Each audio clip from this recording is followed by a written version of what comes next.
Thinking of your phone as an extension of yourself isn't cray. To say that your phone knows more about you than you know about you isn't an exaggeration.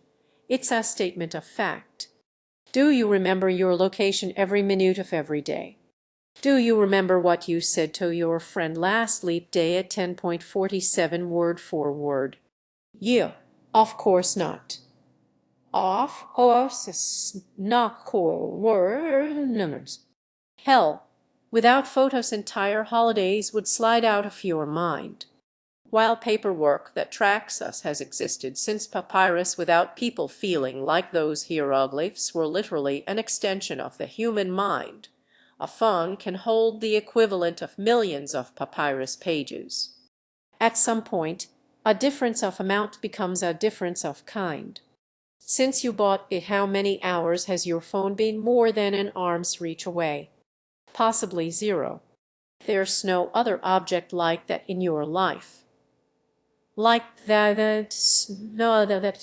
in your either given the choice to have someone read your mind or read your phone, if you seriously think about it, you'd probably pick the former. Compared to what's in your phone, your brain holds a tiny amount of information.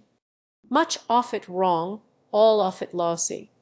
It's easy to forget what kind of embarrassment your phone contains because it has so much you can't even remember.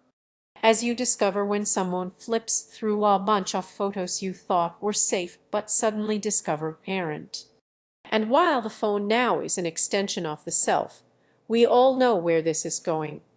A computer chip in your skull will eventually be as quasi-mandatory as a phone is today, and avoiding one will make you seem Amish. If we don't protect our most intimate digital devices as part of the self, we're going to be in some scary places in the future. Because the law is a complicated brick structure of individual laws, each resting on what came before. This is why you hear lawyers argue based on laws from 300 years ago. That's not by insanity but by design. And it's why people freak out over court cases that lay down a new brick in a new area. It's not about this brick. It's about what will inevitably be built on top of it. To argue, don't worry, this law, just for this case this time, is to argue against what the law. Like a chess player saying to his opponent, this move isn't about future moves. That's not how this works. That's not how any of this works.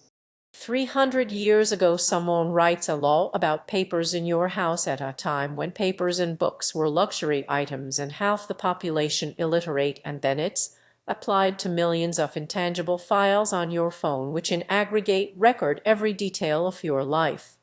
Maybe you think that's good, maybe you don't, but either way the modern law is built atop the old. And it's why people are right to be concerned about each precedent-setting law and why slippery slope fallacy does not apply here.